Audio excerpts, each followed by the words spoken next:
Career success platform पे आप सभी का हार्दिक स्वागत है। सीटेट दिसंबर 2024 जो पेपर होने वाला है, तो आज हम ईवीएस की प्रीवियस ईयर क्वेश्चन सॉल्व करेंगे, जो आपके पेपर के लिए बहुत ही महत्वपूर्ण है, क्योंकि प्रीवियस ईयर क्वेश्चन से हर बार क्वेश्चन रिपीट होते हैं, जिससे आपके लिए बहुत ईजी और तरीका हो जाता है, क्योंकि आप साथ में पेपर के लिए प्रीवियस ईयर और साथ में नोट्स को साथ में लेकर चलेंगे, तो पेपर में आपके लिए बहुत ही ईजी और सरल हो जाएगा।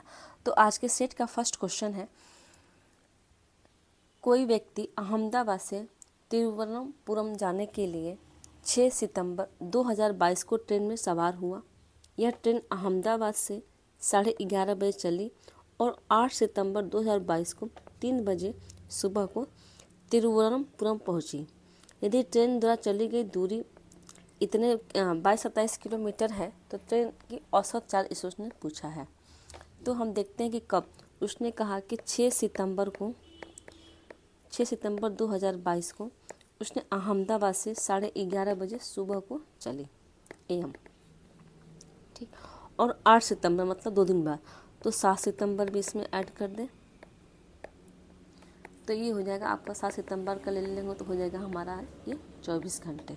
फिर उसने कहा कि 8 सितंबर को अगले दिन सुबह में पहुंची, तो 3 बजे सुबह में पहुंची, ये भी आपका AM हो गया। तो आपका टोटल कितना हो जाएगा, तो 24 घंटे ये, और इसके हो जाएंगे आपके 12 और 3 कितने हो जाएंगे टोटल आपके, ये टोटल हो जाएंगे आपके 39 घंटे, ठीक है। अब इसने कहा कि दूरी दिया है 2277 दूरी दिया है, औसत चाल पूछा है, तो हम क्या करेंगे, जो 39.5 घंटे हैं इसको हम कन्वर्ट करते हैं कैसे, 79/2, ठीक। कैसे हो गया, अब इसके हम बात थोड़ा समझते हैं। तो इसने ये कहा है कि 39.5 घंटे को 2 से मल्टीप्लाई करके 1 प्लस कर देंगे, तो कितना हो जाएगा 79। तो 79 को हम क्या करेंगे, अब देखते हैं 79 को नीचे करके ऊपर 2 से मल्टीप्लाई कर देंगे। कट करने के बाद हमारा कितना आता है 28.8। अब 28.8 को हम मल्टीप्लाई कर देंगे 2 से, तो समथिंग हमारा आंसर कितना आएगा, समथिंग हमारा आंसर आएगा 57.64। तो लमसम हमारा हो जाएगा 57.9 किलोमीटर प्रति घंटे की चाल से इतनी दूरी चली। तो इसका राइट होगा आंसर, आपका ऑप्शन हो जाएगा बी, इसका राइट होगा। नेक्स्ट क्वेश्चन देखते हैं। अब दृष्टि दोष से ग्रसित विद्यार्थियों के लिए ब्रेल लिपि को शैक्षिक सामान के रूप में प्रयोग किया जाता है। ब्रेल लिपि आधारित बिंदु कितने निर्धारित होते हैं, बिंदु ब्रेल लिपि में कितने बिंदु होते हैं, ऑप्शन देखते हैं, A 4, B है 6, C है 8, D है 2। तो इसका राइट होगा आंसर, आपका ऑप्शन हो जाएगा डी। ब्रेल लिपि कितने होते हैं, ब्रेल लिपि की बिंदु कितनी होती है, तो 6 होती है, ठीक है। नेक्स्ट देखते हैं क्वेश्चन क्या है। बावड़ी का अर्थ है, ऑप्शन A कुआं, B सीढ़ीदार कुआं, C तालाब, D है झरना। तो इसका राइट कौन सा होगा, तो इसका राइट होगा, बावड़ी का अर्थ होता है सीढ़ीदार कुआं जो होता है उसको हम बावड़ी कहते हैं। तो इसका राइट होगा आंसर आपका ऑप्शन B। नेक्स्ट क्वेश्चन है, वाष्पन के कारण शीतलन की प्रक्रिया तब धीमी होती है जब वायुमंडल में जल के खुले पृष्ठ का क्षेत्रफल कितना हो। ऑप्शन देखते हैं, ऑप्शन A बढ़ता है और वायु में नमी जलवाष्प की मात्रा अधिक होती है, B बढ़ता है वायु में नमी जलवाष्प की मात्रा कम होती है, ऑप्शन C घटता है वायु में नमी जलवाष्प की मात्रा कम होती है, ऑप्शन D है कि घटता है वायु में नमी जलवाष्प की मात्रा अधिक होती है। तो इसका राइट कौन सा होगा आंसर आपका, तो इसका राइट होगा आंसर आपका ऑप्शन जाएगा D, इसका राइट होगा आंसर। घटता है और वायु में नमी जलवाष्प की मात्रा अधिक हो जाती है, तो इसका राइट है ऑप्शन D। नेक्स्ट क्वेश्चन है आज का, एक अध्यापिका विभिन्न सब्जियों को उनके खाने योग्य भागों के साथ दिखा रही है। लहसुन के लिए वो क्या दिखाती है, ऑप्शन A बल्ब, B जड़, C बीज, D राइजोसोम। तो इसका राइट कौन सा होगा आपका, तो कौन सा भाग दिखा रही है लहसुन के लिए, तो बल्ब का प्रयोग कर रही है।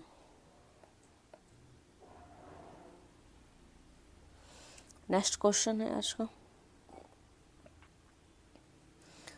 वर्ष 2015 में संयुक्त राष्ट्र महासभा के अंतर्राष्ट्रीय विकास उद्देशित सहस्राब्दी विकास लक्ष्यों को निम्नलिखित में से किन लक्ष्यों द्वारा विस्थापित किया गया था। ऑप्शन ए पर्यावरणीय विकास लक्ष्य, बी लिंग समानता लक्ष्य, डी है धारणीय विकास लक्ष्य, सी डी सामाजिक विकास लक्ष्य। तो इसका राइट कौन सा होगा आंसर? तो इसका राइट होगा धारणीय विकास लक्ष्य। क्या है हमारा? 2015 में संयुक्त राष्ट्र महासभा अंतर्राष्ट्रीय विकास उद्देशित सहसावित विकास लक्ष्यों में से एक विस्थापित किया है। तो इसका राइट होगा आंसर आपका ऑप्शन सी इसका राइट होगा। नेक्स्ट क्वेश्चन है, निम्नलिखित में से किसके लिए पद तेल प्रयुक्त होता है? ऑप्शन ए पेट्रोल और कच्चा तेल, बी डीजल और पेट्रोल, सी कच्चा तेल और डीजल, डी पेट्रोल डीजल और कच्चा तेल। तो इसका राइट कौन सा होगा आंसर? तो इसका राइट होगा आंसर आपको ऑप्शन डी पेट्रोल डीजल और कच्चा तेल इसका राइट होगा। तेल के लिए प्रयुक्त पद है ये। नेक्स्ट क्वेश्चन है आज का, निम्नलिखित में से भारत के संघ शासित प्रदेशों का युगल चुनिए। Option A Nagaland Arunachal Pradesh, B Lakshadweep Chandigarh, D C Delhi और उत्तराखंड, डी लद्दाख और मिजोरम। तो इसका राइट कौन सा होगा आंसर आपका? ऑप्शन हो जाएगा बी लक्षद्वीप और चंडीगढ़ इसका राइट होगा आंसर।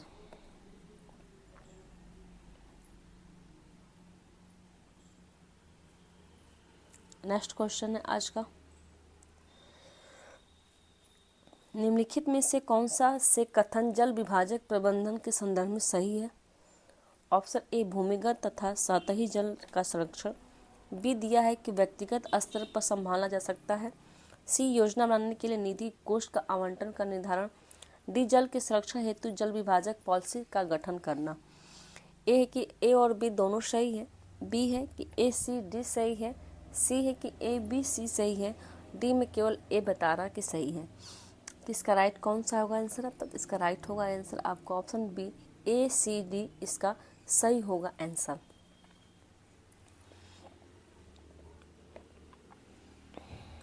नेक्स्ट क्वेश्चन है आज का,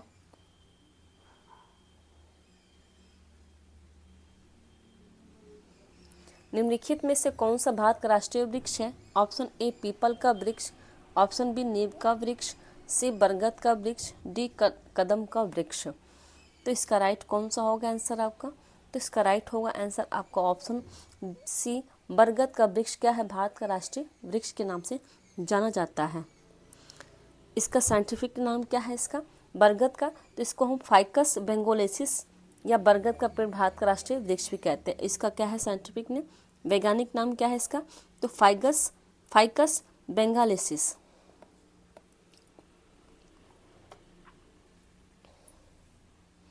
नेक्स्ट क्वेश्चन है आज का, चांगपा है ऑप्शन ए ठंडे रेगिस्तानों में निवास करने वाली एक जनजाति, ऑप्शन बी पहाड़ों पर निवास करने वाली एक जनजाति, सी पठार क्षेत्र में निवास करने वाली एक जनजाति, डी नदियों के समीप रहने वाली एक जनजाति। तो इसका राइट कौन सा होगा आंसर? तो इसका राइट होगा आंसर आपको ऑप्शन बी पहाड़ों पर निवास करने वाली एक जनजाति क्या है? तो चांगपा की जनजाति है। नेक्स्ट क्वेश्चन है आज का, भारत की राजधानी स्थित सापेक्ष चंडीगढ़ पंजाब की राजधानी है और देहरादून उत्तराखंड की राजधानी है कि दिशा क्रमशः किस दिशा में पड़ेगी? दिल्ली जो भारत की राजधानी जो दिल्ली है उसके सापेक्ष चंडीगढ़ और देहरादून किस दिशा में पड़ेगी? ऑप्शन है आपका ए उत्तर पूर्व और उत्तर पश्चिम, ऑप्शन बी है कि दक्षिण पूर्व और उत्तर पूर्व, ऑप्शन सी है कि उत्तर पश्चिम है या उत्तर पूर्व, डी है उत्तर दक्षिण डी में दक्षिण पश्चिम या उत्तर पश्चिम। तो सबसे पहले हम आपको दिशा का सिंबल बना लें कि कौन सी दिशा में क्या क्या है। ये आपका हो जाएगा पूरब, ये पश्चिम, ये उत्तर, ये हो जाएगा दक्षिण। फिर आपका ये क्या हो जाएगा? ये हो जाएगा आपका उत्तर पूर्व, ये हो जाएगा आपका दक्षिण पूर्व और ये हो जाएगा हमारा क्या दक्षिण पश्चिम और ये हो जाएगा आपका कौन सा उत्तर पश्चिम। इसने कहा कि दिल्ली के सापेक्ष, तो दिल्ली हमारे नक्शे में कहाँ है? मानते हैं कि दिल्ली हमारे नक्शे में यहाँ पे है। ये हमारा हो जाएगा उत्तराखंड और ये हो जाएगा हमारा चंडीगढ़ भी इसी के ऊपर में स्थित है। तो हम दिशा में क्या बताएंगे? तो कौन सा होगा आपका? तो तो ये हो जाएगा आपका उत्तर। जो यहाँ पे हम ऐसे कर दें दिशा का, तो चंडीगढ़ दिल्ली से थोड़ी सी वो है तो उत्तर पश्चिम ऊपर है, तो उत्तर पश्चिम हो जाएगा। और उत्तराखंड थोड़ी सी कहाँ है, वो हो जाएगा आपके पूर्व साइड में, तो आपका ये हो जाएगा ये उत्तर पूर्व। इसका राइट होगा आंसर आपका उत्तर पश्चिम और उत्तर पूर्व, इसका राइट होगा आंसर। नेक्स्ट क्वेश्चन है आज का, महत्वपूर्ण कारक जो पदार्थ के दुरुपयोग के योगदान देता है। ऑप्शन ए दुरुपयोग करने वाले कालिंग, बी है वे जिस क्षेत्र में रहने वाले हैं वहाँ तंबाकू उगाया जाता है। ऑप्शन सी अन्य परिवार के सदस्यों द्वारा पदार्थों का नियमित प्रयोग और उपयोग। डी में है कि क्षेत्र की जलवायु की स्थिति। इसका राइट कौन सा होगा आंसर, तो इसका राइट होगा आंसर आपका ऑप्शन सी अन्य परिवार के सदस्यों द्वारा पदार्थों का नियमित प्रयोग और उपयोग करना क्या हमारा पदार्थ का दुरुपयोग का योगदान देता है।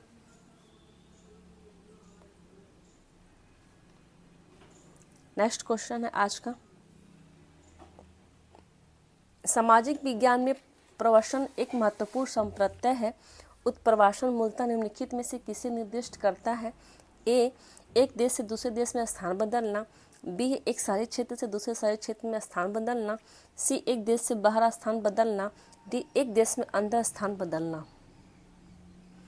तो इसका राइट होगा आंसर आपका ऑप्शन सी एक देश से बाहर स्थान बदलना क्या है इसका राइट होगा आंसर। नेक्स्ट क्वेश्चन है आज का,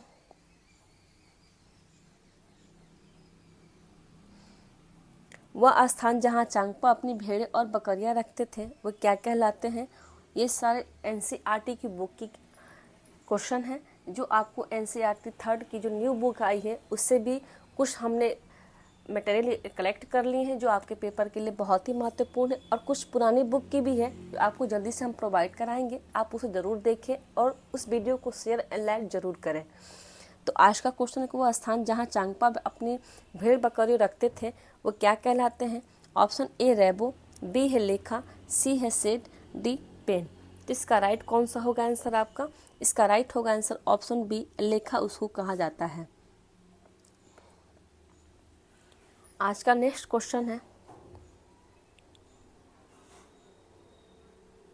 निम्नलिखित में से कौन से पद पर्यावरण अध्ययन शिक्षक की विशेषताओं की व्याख्या करते हैं।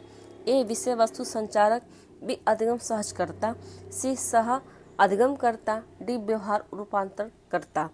ई में दिया कि विषय वस्तु का संचारक। तो इसका राइट कौन सा होगा आंसर। ऑप्शन ए में दिया ए और बी दोनों सही है, बी में कह रहा है कि ए और ई सही है, सी कह रहा है कि नहीं बी और सी सही है, डी है कि नहीं बी और डी सही है। तो इसका कौन सा होगा आंसर, तो इसका राइट होगा आंसर आपका ऑप्शन बी और सी इसका सही है। अधिगम सहजकर्ता होना चाहिए और सह अधिगमकर्ता होना चाहिए। तो इसका राइट आंसर ऑप्शन सी।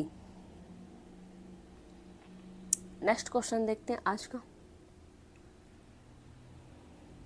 ईवीएस शिक्षण अधिगम प्रक्रम में वज्र समूह का दायित्व है। ए ध्वनि प्रदूषण के प्रभाव पर नियंत्रण रखना, बी ईवीएस संपादन के लक्ष्यों का आकलन करना, सी छोटे समूह को कार्य पूर्ण करने के साथ साथ उन्हें एक समस्या देना, डी विषयों में अरुचि कम करना। तो इसका राइट कौन सा होगा आंसर, तो इसका राइट होगा आंसर आपका ऑप्शन सी कि छोटे समूह को कार्य पूर्ण करने के साथ साथ उन्हें एक समस्या देना क्या हमारा ईवीएस शिक्षण अधिगम प्रक्रम में एक वज्र समूह का दायित्व निभाता है। इसका राइट होगा आंसर आपका ऑप्शन सी। नेक्स्ट क्वेश्चन है आज का, जंगल भ्रमण के दौरान सीमा ने एक चमकीला रंगीन फूल वाला पौधा देखा। सीमा ने अपने अध्यापक से अनुरोध किया कि वे उसके बगीचे के लिए उस पौधे को उखाड़े। अध्यापक ने उत्तर दिया, हर सुंदर फूल पौधों को नहीं तोड़ा जाना चाहिए। यह एक दुर्लभ पौधा है जो अगर सभी विद्यार्थी जंगल के पौधों को तोड़ने लगे तो प्रजाति नष्ट हो सकती है। अध्यापक पर्यावरण अध्ययन शिक्षण के निम्नलिखित में से किस उद्देश्य को पूर्ण करने का प्रयास कर रहा है। ऑप्शन ए में है कि मानव और पर्यावरण के बीच संबंधों की जागरूकता का विकास, बी में है कि मानव क्रियाकलाप द्वारा उपजने वाली पर्यावरणीय समस्याओं के बारे में जागरूकता का विकास, सी कि मानव प्रजाति के अस्तित्व के लिए पर्यावरण को संरक्षित करने की जागरूकता का विकास, डी में है कि पर्यावरण समस्याओं के समाधान हेतु उचित कार्यवाही सुनिश्चित करने की जिम्मेदारी के बुद्धि का विकास। ऑप्शन में कह रहा है कि ए और बी सी सही है, बी कह रहा है कि नहीं बी सी डी सही है, सी है कि ए सी डी सही है, डी में है कि नहीं ए बी डी सही है। तो इसका कौन सा होगा राइट आंसर? तो इसका राइट होगा आंसर आपका ऑप्शन हो जाएगा ए बी सी इसका राइट होगा आंसर।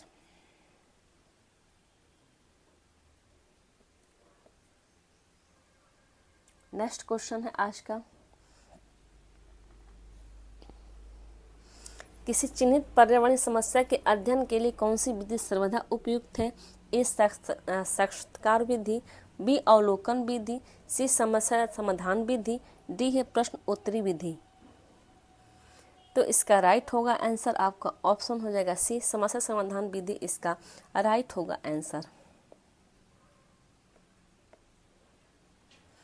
नेक्स्ट क्वेश्चन है आज का, रेवती बच्चों को उनके द्वारा संकलित बीजों को उगाने के लिए के बारे में शिक्षित करना चाहती है। इसके लिए रेवती को निम्नलिखित में से किन संसाधनों का उपयोग करना चाहिए? ऑप्शन दिया है कि ए सामुदायिक संसाधन, बी है संस्था संसाधन, सी है प्राकृतिक संसाधन, डी है कि प्रौद्योगिकी संसाधन। तो इसका राइट कौन सा होगा आंसर आपका? तो इसका राइट होगा आंसर आपको ऑप्शन ए सामुदायिक संसाधन इसका राइट होगा आंसर। नेक्स्ट क्वेश्चन है आज का, नेक्स्ट ईवीएस कक्षा में छात्रों से बहुत सारे प्रश्न पूछने से क्या होता है? ऑप्शन देखते हैं। ए में दिया है कि छात्र प्रत्येक को बेहतर समझते हैं, बी छात्र कार्यों में लगे रहते हैं तथा उनके अनुशासन में सुधार होता है, ऑप्शन सी में छात्रों को विषय का महत्व समझने में मदद मिलती है, डी है छात्रों के बीच भेद करने में मदद मिलती है। तो इसका राइट होगा आंसर आपका ऑप्शन हो जाएगा ए छात्र प्रत्येक को बेहतर समझते हैं। नेक्स्ट क्वेश्चन है आज का, स्वामी नदी के पास रहता है, भारी बारिश की वजह से पानी की पाइपलाइन क्षतिग्रस्त हो जाती है और पेयजल आपूर्ति बाधित हो जाती है। तो स्वामी के पिता पानी को केन खरीदते हैं। स्वामी अपने पिता से पूछता है कि जब हमारे पास की नदी में इतना पानी बह रहा है तो हमें पानी को केन क्यों खरीदना पड़ता है? स्वामी के पिता को क्या करना चाहिए? ऑप्शन देखते हैं कि ए बता रहा है कि स्वामी से कहना चाहिए कि बारिश के मौसम में पानी प्रदूषित हो जाता है और ऐसा पानी सुरक्षित नहीं है। ऑप्शन बी है कि स्वामी से कहना चाहिए कि नदी के पानी में जीवाणु, विषाणु और अन्य परजीवी हो सकते हैं जो बीमारी हो सकती है। ऑप्शन सी में कि स्वामी से कहना चाहिए कि पानी के केंद्र रखे पानी को उपचारित करके स्वच्छ बनाया गया है और पानी पीने के सुरक्षित है। सी में कि स्वामी से कहना चाहिए कि वो नदी के पानी और पानी के केंद्र में रखे पानी को गिलास में रख कर अवलोकन करके अंतर लिखें। तो इसका राइट होगा आंसर कौन सा? तो इसका राइट होगा आंसर आपका ऑप्शन डी स्वामी से कहना चाहिए कि नदी के पानी और पानी के केंद्र में रखे पानी को गिलास में रख कर अवलोकन करके अंतर लिखें।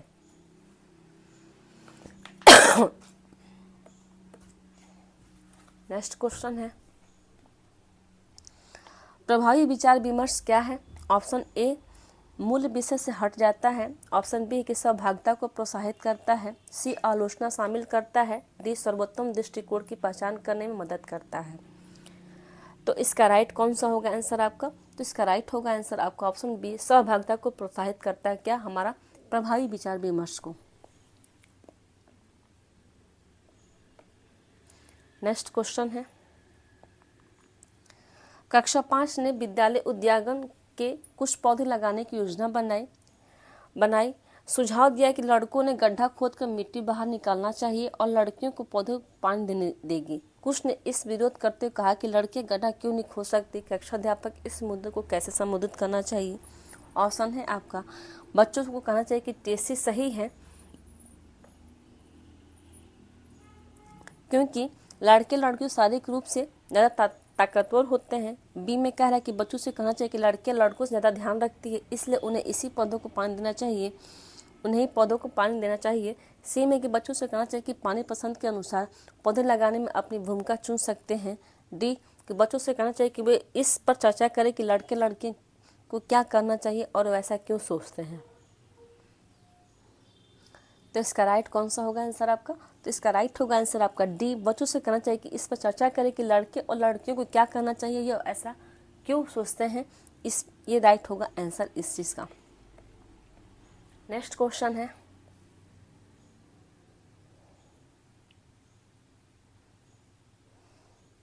निरंतर एवं व्यापक मूल्यांकन में व्यापक का संबंध है। एक, किसी छात्र के शैक्षिक तथा गैर शैक्षिक दोनों वृद्धि के क्षेत्रों से। बी में है कि आकलन में नियमितता से। सी, सीखने की समस्याओं की पहचान। डी है सह पाठ्यगामी क्रियाकलापों का मूल्यांकन। तो इसका राइट कौन सा होगा आंसर इसका? तो इसका राइट होगा आंसर आपका ऑप्शन ए, किसी छात्र के शैक्षिक तथा गैर शैक्षिक दोनों वृद्धि के क्षेत्रों से क्या होता है, व्यापक का संबंध है। तो इसका राइट आंसर आपका ऑप्शन ए। नेक्स्ट क्वेश्चन है, निम्नलिखित में से कौन से पर्यावरण अध्ययन की प्रक्रिया कौशल है? ए, तथ्यों की सूची बनाना। बी, सवाल उठाना। सी, परिकल्पनाएं बनाना। डी, परीक्षण करना। ई, अंतिम निष्कर्ष पर पहुंचना। एफ है संवाद। जी, अवलोकन के आधार पर निष्कर्ष में परिवर्तन। एच, आंकड़ों का विश्लेषण। तो इसका ऑप्शन बता रहा है कि नहीं, ऑप्शन ए में बता रहा है कि बी, डी, ई, एफ, जी और एच सही है। बी बता रहा है कि नहीं, ए, बी, सी, डी और ई सही है। सी है कि ए, सी, डी, एफ और जी सही है। डी है कि ए, डी, ई, एफ और एच सही है। तो इसका राइट होगा आंसर आपका option A, B, D, F, G, H इसका राइट होगा आंसर। नेक्स्ट क्वेश्चन है, ईवीएस के शिक्षण हेतु प्रभावी शिक्षण अधिगम सामग्री कैसी होनी चाहिए? ऑप्शन ए, महंगी होनी चाहिए। बी, शिक्षकों द्वारा स्वयं बनाई जानी चाहिए। सी, की छात्र केंद्रित होनी चाहिए। डी, अव्यक्तिगत होनी चाहिए। तो इसका राइट कौन सा होगा आंसर आपका? तो इसका राइट होगा आंसर आपका ऑप्शन सी, छात्र केंद्रित होनी चाहिए। नेक्स्ट क्वेश्चन है, अध्यापक ने विद्यार्थियों को बीज से पौधे कैसे उगाते हैं पढ़ाने के लिए बीज लाने को कहा। सोहा और तारा अलग अलग आकार के सरसों के बीज लाई। सोहा के बीज तारा के बीजों से बड़े आकार थे।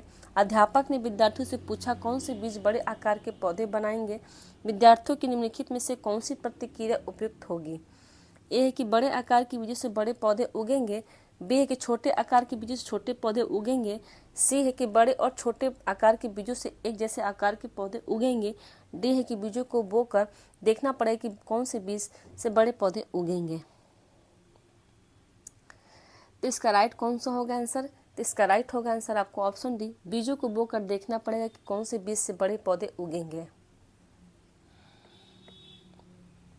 नेक्स्ट क्वेश्चन है आज का, प्राथमिक स्तर पर प्रयोगात्मक कार्य का महत्व कैसा होना चाहिए? ए, प्रयोगात्मक कार्य के निष्कर्ष पर स्पष्ट रूप से केंद्रित होना चाहिए।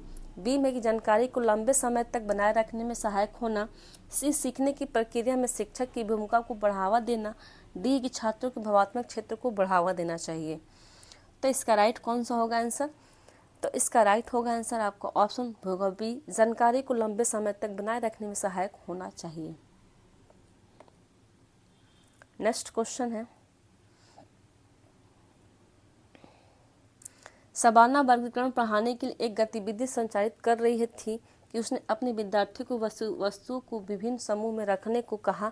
रिद्धि ने चाकू और सेब को एक समूह में रखा। शबाना को क्या करना चाहिए? ऑप्शन ए, रिद्धि से कहना चाहिए कि चाकू धातु है और अन्य धातु के साथ रखा जाना चाहिए। बी है कि रिद्धि से कहना चाहिए कि सेब फल है और अन्य फलों के साथ रखा जाना चाहिए। सी, रिद्धि से कहना चाहिए कि उसने चाकू और सेब को एक साथ एक समूह में रखा है। तो गलत है। सी, डी कह रहा है कि नहीं, रिद्धि से कहना चाहिए कि वो समझाए कि उसने चाकू और सेब को एक समूह में क्यों रखा है। तो इसका राइट कौन सा होगा आंसर इसका? तो इसका राइट होगा आंसर आपको ऑप्शन डी, रिद्धि से कहना चाहिए कि वो समझाए कि उसने चाकू और सेब को एक समूह में क्यों रखा है। राइट होगा आंसर आपको ऑप्शन डी।